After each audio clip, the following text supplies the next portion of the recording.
읽은 말씀을 가지고 오늘 나눌 말씀의 제목은 라합의 유월절입니다.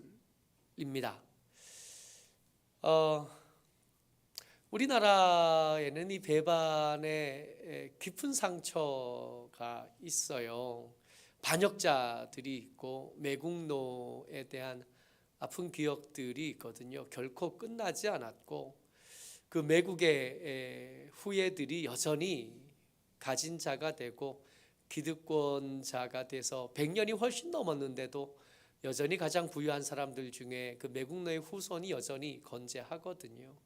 과거를 청산해 본 적이 없는 나라가 우리나라고, 그 과거를 청산하지 못한 것의 대가를 우리는 지금도 아주 치열하게 치르고 있는 중입니다. 그 시작에 있었던 5명이 있어요. 을사오적이라고 부르는데 1905년 11월 17일 날 을사늑약이 있을 때 이 을사늑약에 대해서 찬성했던 대표적인 5명입니다. 학부 대신 이완용, 군부 대신 이근택, 내부 대신 이지용, 외부 대신 박재순, 농상공부 대신 권중현, 이들과 그와 함께 했던 매국노들과 그 매국노 뒤를 이었던 수많은 사람들이 그 가계를 지금도 여전히 이어가면서 대한민국의 기득권자로 살아가고 있습니다. 그래서 토착외구라는 말들이 지금도 통용되고 있고 그 과거를 청산하지 못한 대가를 우리도 치르고 있고 우리 후손들도 아마 거기서 자유롭지는 못한 것 같아 죄스러운 마음들이 우리에게 있죠. 오늘 나눌 말씀에 굳이 이 이야기를 한 것은 이 이름들을 여러분들과 제가 한 번 더 곱씹을 필요가 있기 때문입니다. 언젠가 한 번은 청산해야 되거든요. 언젠가 한 번은 저 매국노들에 대한 단죄가 이루어져야 되고 그들의 부유함이 자손들에게서 계속 이어지는 것에 대해서 언젠가 한 번은 끊어내야 되거든요. 그거 끊어내지 못하면 결코 다음으로 넘어가지 못합니다. 지금 우리처럼 말이죠. 오늘 이야기로 나눌 주인공이 라합인데 라합이 꼭 이 가나안 족속들, 그 가나안에 사는 사람들 입장에서는 꼭 끊어내야 될 을사오적 같은 놈 아닌가 하는 생각이 드는 겁니다. 생각해 봐야 되지 않겠어요? 라합은 게다가 기생이었던 라합은, 이 기생이라는 단어가 몸을 팔아 돈을 벌다라는 뜻이에요. 그냥 우리가 머리에 떠올리는 매춘부가 딱 맞는 표현입니다. 그 라합이 민족의 반역자가 되기로 결정한 거예요. 그 사람이 그렇게 할 수밖에 없었던 이유에 대해서 묵상해 봐야 되고 성경에서 말하고자 하시는 바를 읽어낼 수 있어야 됩니다. 오늘은 그 이야기를 해보려고 합니다. 라합이 그 민족들을 배신하려고 한 이유가 정탐꾼을 숨겨둔 뒤에 그 정탐꾼들과 나눈 이야기 속에서 이렇게 드러나요. 9절 말씀입니다. 같이 읽어요. 시작. 말하되 여호와께서 이 땅을 너희에게 주신 줄을 내가 아노라. 우리가 너희를 심히 두려워하고 이 땅 주민들이 다 너희 앞에서 간담이 녹나니.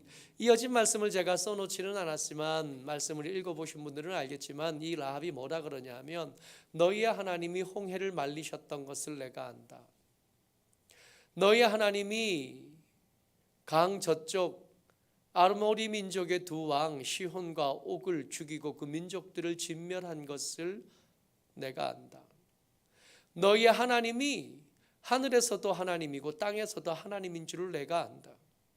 이 땅에 사는 사람들의 것이 아니라 이 땅에서 권력을 잡고 군사력을 가진 왕의 것이 아니라 너희들의 하나님, 그 하나님이 이 땅의 주인인 것을 내가 안다.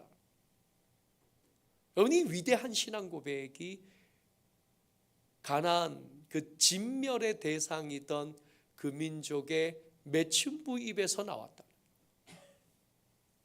그러니까 나는 지금 민족을 배반하는 것이 아니라 하나님을 배반한 배반자들의 그 모임에서, 그 울타리에서 나는 나가려고 한다.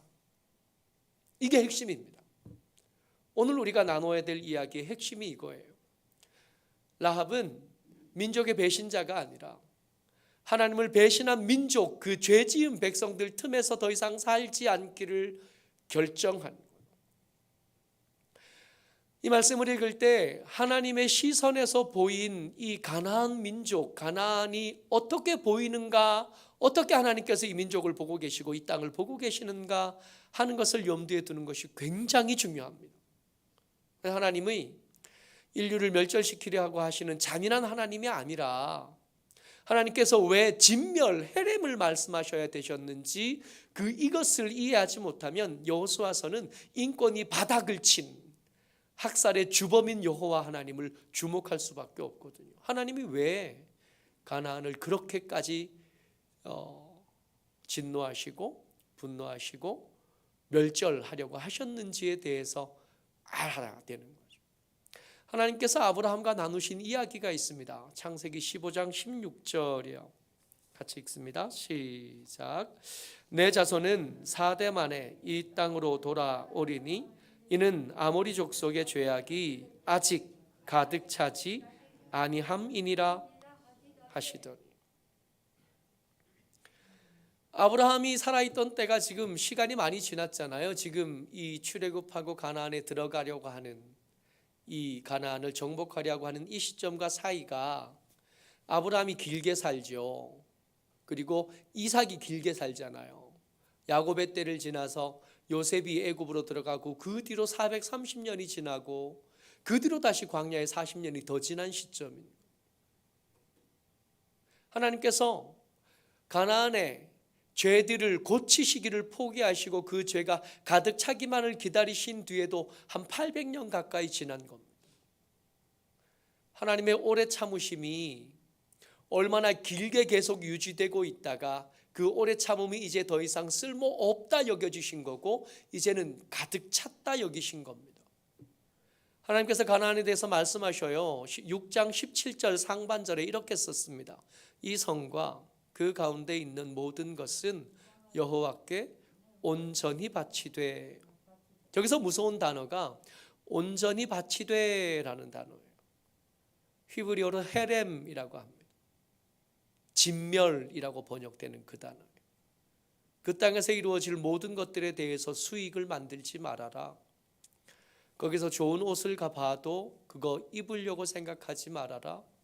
거기서 값비싼 무언가를 봐도 그것으로 이득을 삼을 생각은 하지 말아라. 그것은 온전히 하나님께 바친 것이 되어져서 태워질 재물 정도로만 쓰지 다른 어떤 용도로도 쓸 수 없는 부정한 것이 되었다는 뜻이에요. 이 세 번역에서 이 말씀을 더 잘 번역을 했는데 이 성과 이 안에 있는 모든 것을 전멸시켜서 그것을 주님께 제물로 바쳐라. 라합이 속해 있던 그 나라, 사합이 속해 있던 그 민족, 라합이 속해서 살던 그 땅의 원래 이름이 뭐냐 하면 젖과 꿀이 흐르는 땅입니다. 젖과 꿀이 흐르는 땅, 그 풍요로움 속에서 이 사람들 어떻게 살았냐 하면 진멸되어져 마땅한 삶을 수백 년간 계속 이어왔던 거예요. 하나님의 오래 참으심이 그들에게 무용했고 하나님의 길게 봐주시는 그 긴 시선이 그들에게 소용이 없었던 겁니다. 드디어 하나님께서 저들을 진멸하겠다 그러십니다. 가치 없어진 거예요. 가치 없어진 그들 중에서 봐도 그들 중에 제일 가치 없다 여겨지는 사람, 몸 팔아 먹고 사는 라합인 거예요. 천하디 천한 가치 없는 모든 것들 중에 가장 가치 없어 보이는 그 가치 없는 라합이 정탐꾼들이 자기 집에 온 걸 숨겨준 겁니다. 알았거든요. 지금 일어나는 전쟁은 군사력의 경쟁이 아니라는 걸 알고, 지금부터 시작될 이스라엘 백성들과 저 광야에서 갑자기 40년 전에 죽었을 거라고 여겨졌던 그 거대한 민족이 와서 싸우는 이 전쟁은 군사력과 군사력의 경쟁이 아니라 경제력과 경제력의 경쟁이 아니라 전략과 전략의 경쟁이 아니라 하나님과 하나님을 배반한 인류 피조물의 전쟁이라는 걸 라합이 알게 된 겁니다. 그들의 죽음, 그들의 진멸은 라합이 생각해도 당연한 거였던 거. 이 바다가 말랐던 것처럼 당연한 거고, 아모리 사람들의 두 왕이 죽었던 것, 그 나라가 진멸되었던 것처럼 당연한 일인 거예요. 라합이 그걸 알겠는 거예요. 여러분, 마땅히 죽어야 된다는 걸 알지만 할 수만 있으면 이 죽음에서 피해봐야 될 거 아니에요. 알게 됐다고 해서 그냥 죽을 수는 없잖아요. 그래서 정탐꾼에게 요구합니다. 내가 너희를 구해주지 않았냐? 내가 너희를 살려주지 않았냐? 내가 너희를 살리기 위해서 우리 성 안의 군사들에게 거짓말을 하고 우리 성 안에 그 너희들을 차리려는 노력을 혼란스럽게 하지 않느냐? 내가 목숨을 걸지 않았냐? 약속해라. 증표를 내라. 2장 12절 말씀입니다. 같이요, 시작. 그러므로 이제 청하노니 내가 너희를 선대하였은즉 너희도 내 아버지의 집을 선대하도록 여호와로 내게 맹세하고 내게 증표를 내라. 살려내라. 감히 하나님 아버지에게 깔 능력 그런 거 없고요. 그런 염치는 없어요. 다만 마땅히 이번에 잡혀서 죽었어야 될 정탐꾼을 라합이 목숨을 걸고 살려낸 거 아니에요. 을사오적 같은 매국노가 될 각오를 하고 정탐꾼 2명 살려낸 거 아닙니까? 내가 니들 살렸으니까, 너희를 선대했으니까 너희도 나와 내 아버지 집을 선대해달라. 하늘에서도 하나님이고 땅에서도 하나님, 너희 하나님의 이름을 걸고 내게 증표를 내놔라. 살려내라. 여러분, 한번 입장 바꿔 생각해 보세요. 이 정탐꾼의 입장, 내가 감히 이렇게 증표를 내놓을 만한 입장이 아닌데, 증표를 내놔서 너희들을 살려주겠다 약속, 뭐 그런 거 아닌데, 근데 이 사람들도 완만한 사람들은 아니에요. 40년 전에는 12명 갔잖아요. 이스라엘 민족 중에 대표 12명을 뽑았잖아요. 이번에는 2명 정도 뽑힌 거예요. 훨씬 더 경쟁력이 치열한 거지. 옛날 같으면 여호수아와 갈렙 같았던 사람들이 뽑힌 사람들인 거예요. 그래서 증표를 내달라 그러니까 증표를 줍니다. 대신에 증표를 줄 수는 있지만 네가 지켜줘야 될 것도 있어. 네가 해야 될 일이 있어. 그리고 요구하는데 그 요구한 것이 오늘 우리가 읽었던 말씀에서 이렇게 등장을 한 거예요. 요약을 해보면 정탐꾼들이 이 라합에게 증표를 달라고, 나를 살려내라고, 나와 내 집에 있는 내 가족들을 살려내라고 말하면서 살려달라고 증표를 요구하는 라합에게 요구한 게 뭐냐면, 첫 번째, 네가 나를 살려내기 위해서 달아내렸던 이 창문에 빨간 줄 매놔라. 그리고 가족들을 다 니네 집 안에 있게 해라. 여러분, 그 시간이 꽤 길어요. 이스라엘의 군대가 도착해서 이 여리고가 함락되기까지 며칠 걸리잖아요. 최소한 7일 걸리게, 최소한 7일. 이 정탐꾼이 갔다가 군대를 데리고 돌아오는데 시간이 또 걸렸으니까 그보다 더 많은 시간이 걸렸을 거예요. 그 시간 동안 집 밖에 안 나가야 돼요. 나가지 마라. 그리고 네가 우리를 살렸던 거, 그 선함이, 그 선대가 중간에 흐트러지지 않도록 계속 비밀을 지켜라. 중요한 건 앞에 2가지입니다. 붉은 줄을 매놔라. 가족들을 다 내 집 안에 있게 해라. 우리가 이거 언제 읽었냐 하면 출애굽기 읽을 때 6월절 말씀에서 이걸 읽었었어요. 출애굽기 12장 22절입니다. 같이요, 시작. 우슬초 묶음을 가져다가 그릇에 담은 피에 적셔서 그 피를 문 임방과 좌우 설주에 뿌리고 아침까지 한 사람도 자기 집 문 밖에 나가지 말라. 그 밤에 무슨 일이 있었죠? 그 밤에 죽음의 천사가 애굽에 내려서 집집마다 들어가서 장자들을 죽였잖아요. 첫 번째 난 아들들을 다 죽였잖아요. 그때 그 죽음의 천사들이 문설주와 임방에 발려진 어린 양의 피를 보고 넘어간 거 아니에요. 그래서 6월절. 넘어가다 6월절. 마땅히 죽어야 될 백성들인데, 마땅히 죽었어야 할 사람들인데, 문설주와 임방에 발라진 붉은 피를 보고 넘어간 날, 마땅히 죽었어야 마땅 그 애굽에 사는 백성이나 이스라엘 백성이나 다를 거 하나도 없는 그냥 죽어 마땅한 진멸의 대상인데도 불구하고 그 피를 보고 넘어가 주신 거예요. 이 정탐꾼들이 요구합니다.